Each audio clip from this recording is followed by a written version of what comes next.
Fala galera, eu sou o Lucas da Above e hoje eu quero falar sobre um assunto muito especial. Hoje eu quero falar sobre branding.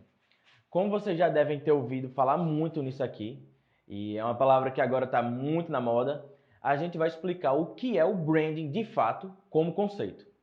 Porque tem muito lugar por aí, tem muita gente por aí que entende o branding de forma errada e isso acaba se espalhando. O que significa branding?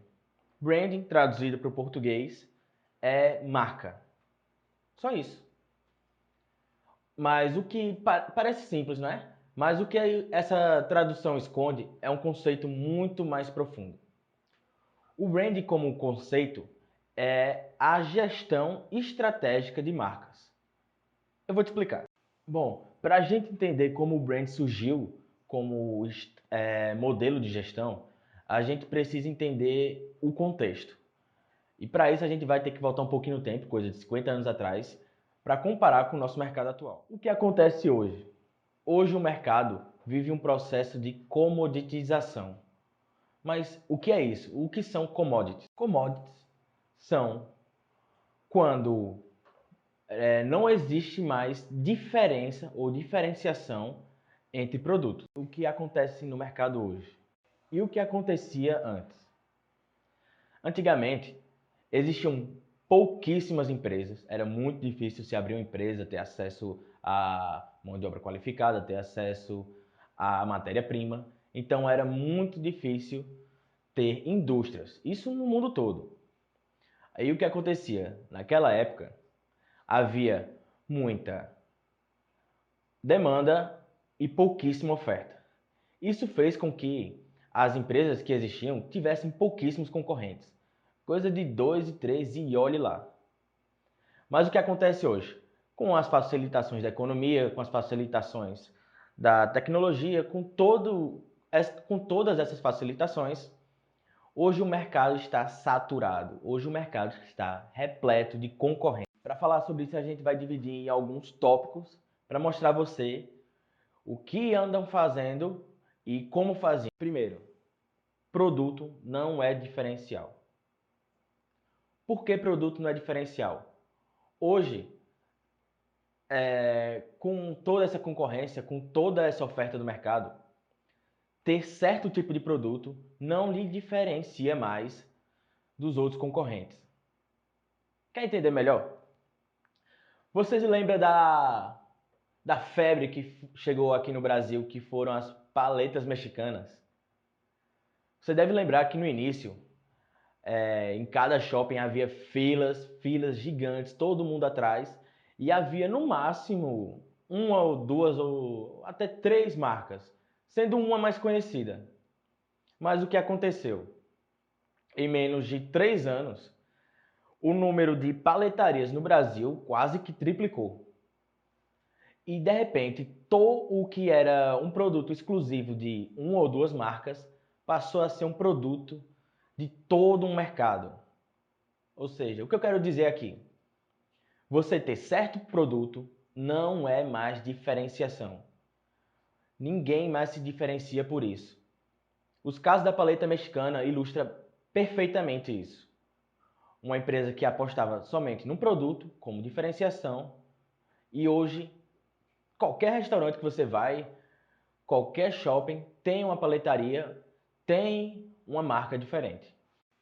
Já que a gente viu que produto não é mais diferenciação, você deve estar pensando, claro, produto não é diferenciação. Qualidade é diferenciação. Salvo engano. Qualidade não é mais diferenciação. Qualidade é obrigação.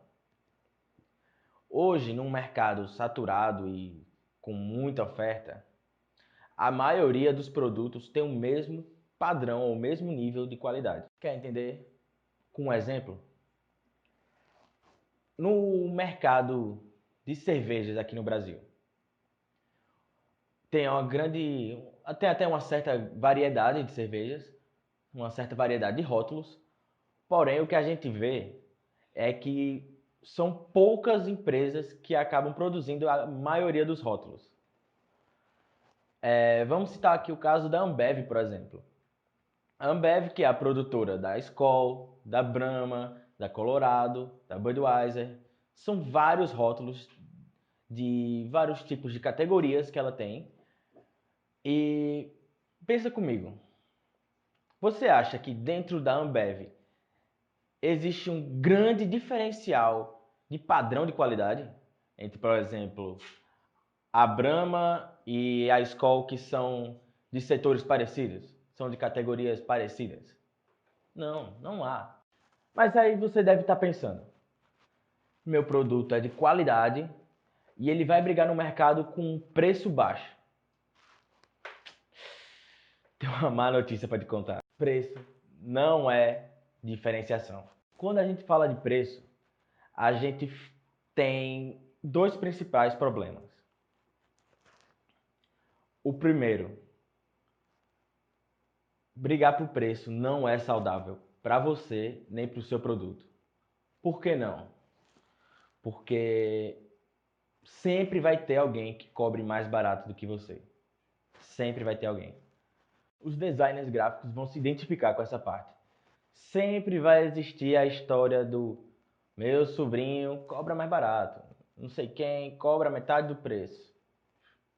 A gente sabe que preço não deve ser diferencial, não se deve brigar por preço.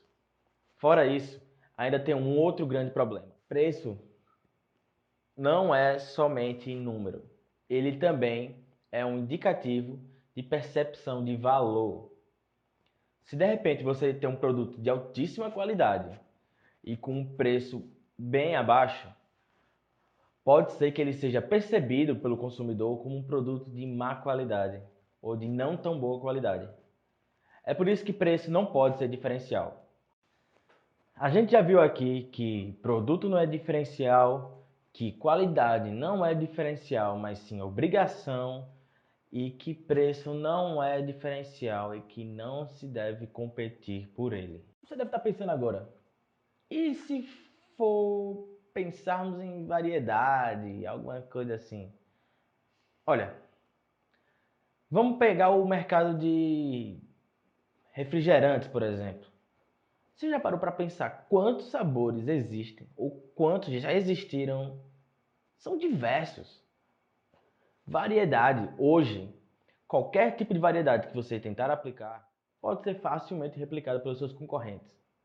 A não ser que você tenha a receita milenar, tradicional, sagrada, passada de geração em geração há séculos pela sua família, isso não vai dar certo.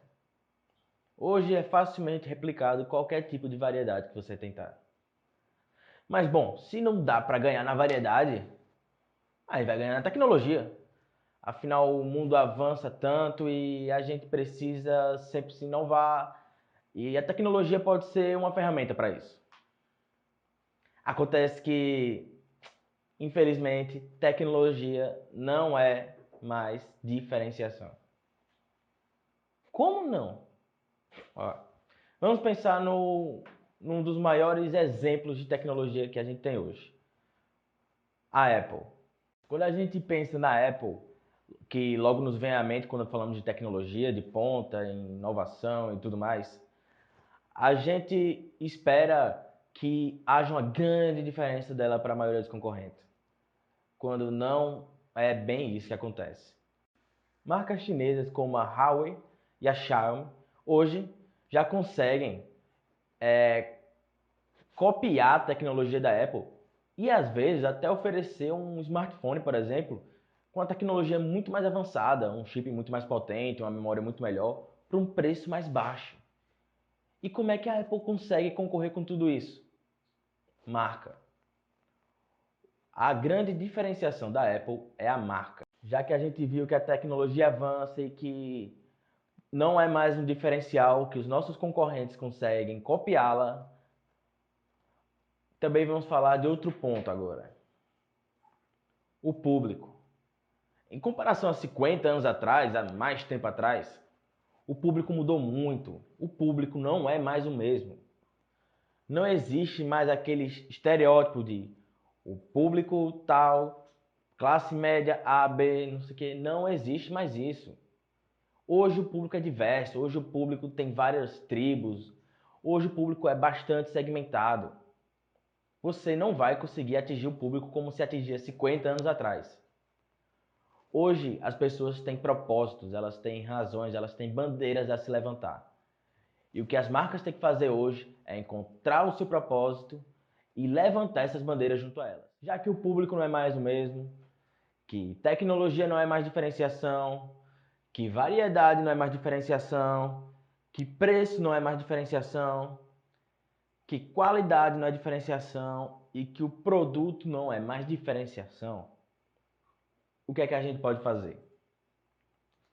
É aí que entra a grande sacada. Aí é que entra o branding. Agora que a gente entendeu o contexto de antigamente para o contexto do mercado atual, vamos entender também um pouquinho, voltar e entender um pouquinho dos modelos de gestões antes do branding. Quando a gente fala de 50 anos atrás, ou até mais tempo, o modelo de empresa era totalmente voltado para a produção. Por que isso? Existiam poucos concorrentes no mercado, muita demanda, muito público, muito consumidor, e existiam poucas empresas que forneciam aquilo.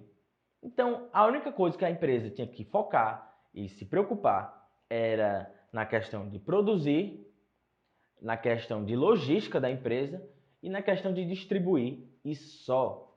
Ela só precisava pensar em produzir e como distribuir isso pelos canais. Agora, esse é um modelo muito antigo.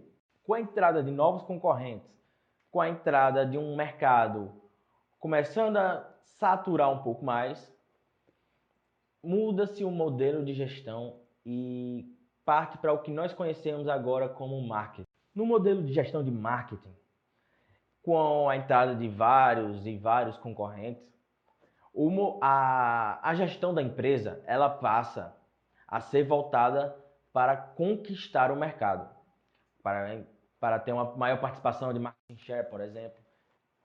Você precisa conquistar o público, conquistar o mercado.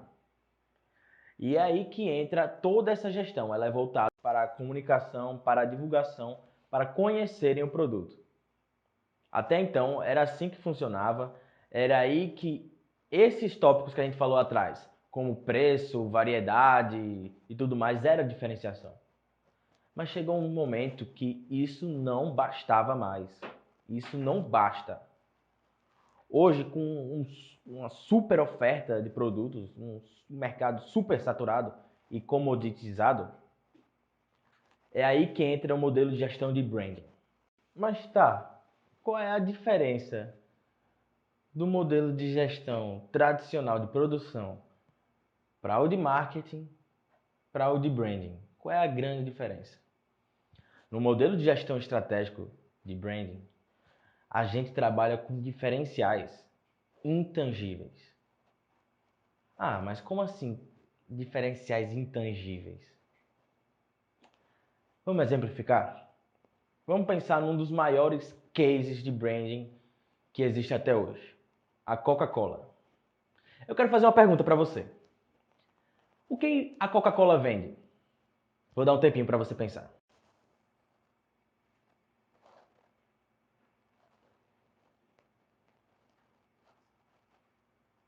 É o tempinho para pensar, né? Olha, acabou o tempo. Se você respondeu refrigerantes, ou bebidas, ou alguma coisa assim, sinto te dizer que você errou, e errou feio. A Coca-Cola ela não vende refrigerante, ela vende felicidade. Ela vende estar com a família, ela vende compartilhar momentos. Vamos parar para pensar um pouquinho, principalmente na comunicação da Coca-Cola. Vamos pensar nos últimos comerciais, vamos pensar nos últimos slogans dela. Qual é o último slogan mais famoso da Coca-Cola? Abra a felicidade.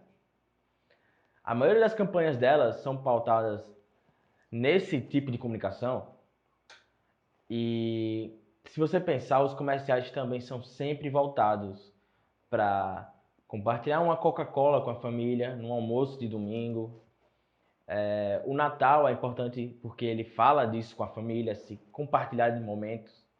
E você pode perceber que em todo comercial, a Coca-Cola é sempre a protagonista. ela é sempre a compartilhada pela família nesses momentos.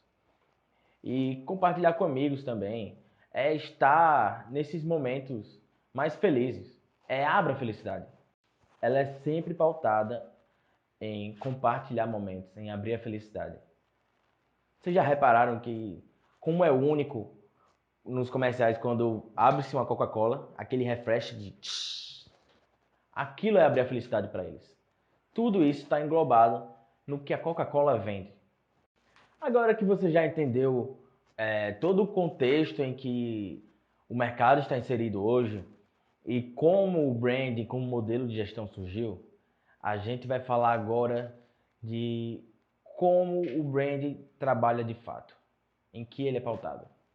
Para a gente entender como o branding trabalha, é preciso a gente ter uma definição bem clara de identidade corporativa e imagem corporativa. Ou então simplesmente identidade e imagem. Mas você sabe o que esses dois termos significam de verdade? O que é identidade? Quando a gente está falando aqui de identidade de empresa, empresarial. O que é identidade corporativa? É o que a empresa de fato é. É o DNA da marca, é o que ela realmente tem, acredita e seu propósito.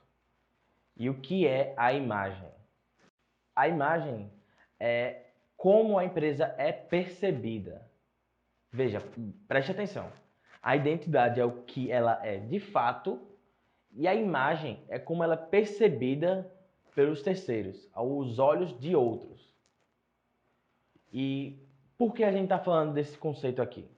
Porque o branding, ele trabalha para trazer a identidade da empresa a ser percebida como ela de fato é. Ainda está um pouquinho confuso? A gente vai falar agora sobre isso. A empresa, ela precisa se vender, ela precisa se mostrar como ela de verdade é. Não pode ser algo como a empresa de um jeito, tem uma história e se vende de outro. Tem um case bem legal para a gente falar aqui, que é o caso da Dileto. A Dileto, nas suas embalagens e no seu site, mostrava a história de Vittorio Scabin, que era o avô que deu origem à receita dos picolés. E contava a história dele, que ele fazia um picolé artesanal numa região da Itália, feito a partir de neve, com frutas. Mostrava até a foto dele com um caminhãozinho escrito Dileto. Muito legal. Pena que não é verdade.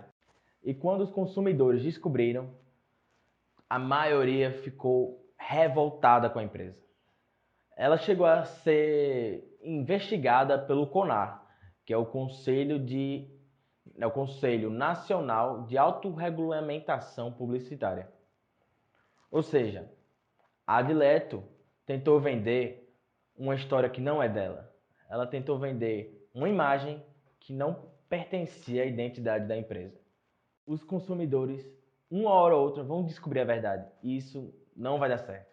Por isso, o branding deve vender de fato o que a empresa é. De fato vender a identidade para ser percebida como imagem. Agora que a gente já viu a diferença dos conceitos de identidade e imagem e como a gente deve trabalhar isso em cima de uma identidade verdadeira, trabalhar essa percepção, a gente vai entender agora de fato o modelo estratégico do branding, de como essa gestão deve ser feita para criar a imagem baseada em sua identidade, no posicionamento da empresa, no seu DNA. Mas antes, a gente precisa definir essa identidade, a gente precisa definir esse posicionamento da empresa. E o que antes a missão, visão e valores serviam como guias da empresa, hoje o posicionamento deve ser exatamente um norte, uma amostra do DNA da companhia que vai acabar norteando, de certa forma, o modelo de gestão. A gente está falando do posicionamento aqui. E como é que a gente constrói o posicionamento?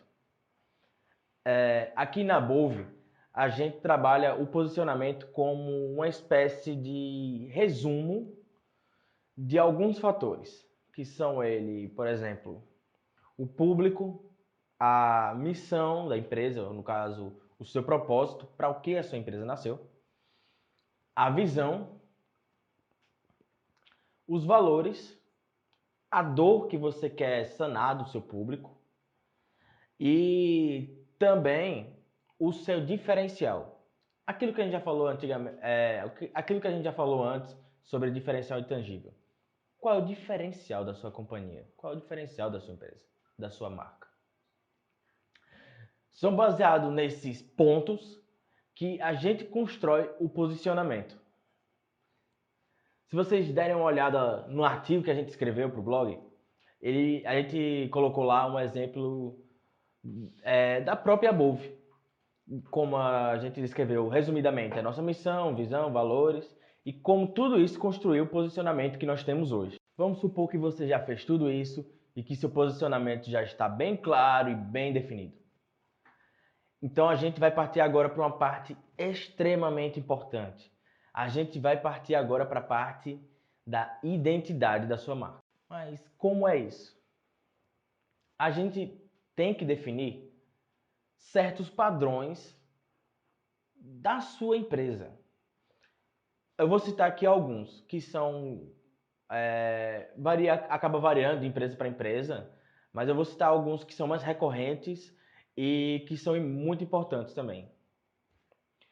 Você precisa definir, são eles, a sua identidade de marca, no caso a visual, a verbal, a publicitária, a comunicacional, a arquitetônica e a de produtos. Isso não é regra para todas as empresas, isso é uma forma mais geral e resumida, mas que acaba servindo para a grande maioria. E alguns já são até óbvios, como a identidade arquitetônica, eu acho que já é claro para todo mundo. Então eu vou falar aqui da verbal e da visual. Quando a gente fala de identidade visual, um dos principais, vamos dizer assim, atributos que aparecem é, por exemplo, realmente a identidade visual de logo, tipografia, as cores usadas na marca. Futuramente a gente vai trazer aqui alguns cases em que a Bove já trabalhou para vocês entenderem de como tudo isso tem que estar pautado no posicionamento da empresa, no posicionamento da marca. Então vamos falar também, para deixar mais claro para vocês, da identidade verbal. O que pode constar na identidade verbal? O nome é um fator importante, o tom de voz, a linguagem da marca, como a marca fala. A gente pode citar aqui um case sempre muito citado, porque é um case fantástico em relação a esse assunto, que é a Netflix. A Netflix, ela se porta em suas redes sociais de forma integrada da mesma maneira. Você pode ir no Twitter, que a Netflix se comunica e verbaliza do mesmo modo que é no Instagram, no Facebook e até pelo e-mail. Falando ainda de identidade, vamos falar novamente da Apple, que é um case muito forte em branding e é um case ótimo para falar de identidade de produtos, que eu acho que esse é um tópico que pode acabar confundindo muita gente. Quando a gente pensa na Apple, a gente consegue enxergar uma identidade nos produtos deles. Seja no design, seja na ergonomia, seja no display, seja nas cores. Se você colocar todos os produtos da linha mais recente, você consegue enxergar esses pontos em comum. Você consegue diferenciar de longe qual é um produto Apple. É uma identidade muito forte da empresa. Design está no DNA da Apple. Agora que a gente já entendeu que o branding deve construir uma percepção de marca pautada em diferenciais intangíveis, a gente precisa entender agora quem vai ser atingido por isso. Por isso a gente vai falar aqui de um termo chamado stakeholders. O que são os stakeholders? De forma bem bruta, é o público que vai ser atingido por essa percepção. E quando a gente fala disso, aí não está falando somente de consumidor e cliente. A gente está falando de um espectro muito maior. Todo mundo a quem interessa ter uma percepção da marca.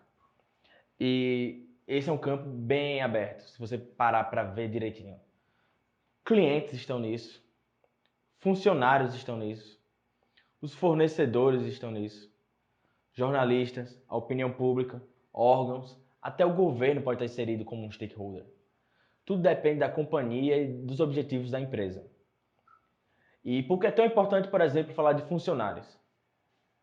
Você imagina o estrago que um funcionário mal treinado ou que não esteja alinhado com o objetivo da empresa em relação à marca pode causar? Um funcionário sem conhecer de fato o que a empresa quer atingir como marca, estar desalinhado com os interesses da gestão da companhia, pode causar um estrago tremendo. Mas bom, agora que a gente já sabe que a gente tem que atingir os stakeholders, como é que a gente vai fazer isso? É através dos pontos de contato. Os pontos de contato, como o nome já diz, até um pouco óbvio, são os pontos de contato em que esses stakeholders vão entrar com a sua empresa. É por meio deles que vai gerar aquela percepção que a gente tanto fala, de imagem. E quando a gente fala de pontos de contato, existem três principais tipos. O visual, o verbal e as experiências. Quais são os pontos de contato visuais? Alguns que a gente pode sentar aqui. A identidade visual da empresa, no caso, o logo, as cores, a tipografia, novamente. A arquitetura, o design dos produtos, ensaios fotográficos, peças fotográficas e os vídeos. São alguns dos exemplos que a gente pode citar aqui rápido. E quando a gente pensa no verbal, nome, slogan, vocabulário, redação, tom de voz, tudo aquilo que a gente já falou, como por exemplo da Netflix, que é uma empresa de entretenimento. O propósito dela é levar entretenimento. Então o tom de voz que a marca tem nas redes sociais condiz perfeitamente com o posicionamento e o DNA da Netflix. Esse agora talvez seja um dos mais importantes, o de experiências. Atendimento conta muito. Atendimento é muito importante. Porque ele é de fato a interação que o seu stakeholder vai ter com a sua companhia. Ela que de fato vai se relacionar. Também temos alguns outros tipos, como alguns sons característicos de companhias, como por exemplo aquele toquezinho famoso do Motorola. Sabores estão como experiências. Aromas. Falando sobre aromas, tem um case bem legal que existe até algumas lojas que, para trazer uma percepção mais legal dentro da loja, colocam aromas de tranquilizar, para tranquilizar, por exemplo. E acontece que alguns cases deram tão certo que certas lojas começaram a vender esses aromas. Ou seja, assim que eles passavam pela porta, eles associavam logo a determinada loja e ficava muito marcada na memória. Acabou que certas lojas acabaram vendendo essas essências, esses aromas. E coisas como iluminação também contam muito. Se a gente pegar um case brasileiro, a John John faz isso muito bem nas lojas, que ela é voltada para um público mais jovem, e as lojas dela têm uma ambientação mais escura, uma meia luz, uma coisa mais balada, uma coisa mais nesse estilo. Esses são os pontos de contato que vão estar diretamente em contato com os stakeholders. De forma bem resumida, e para você entender, é isso que o modelo estratégico de gestão de marcas abrange. É tudo isso que o brand vai trabalhar em cima. Bom, nos próximos vídeos a gente vai mostrar como fazer isso de fato, algumas ferramentas de branding, e a gente vai trazer também alguns cases bem legais para cá. E aí, curtiu o vídeo? Não se esquece de se inscrever no canal e aperta no gostei. Não se esquece, tá? A gente tá esperando aqui você para os próximos vídeos. Valeu!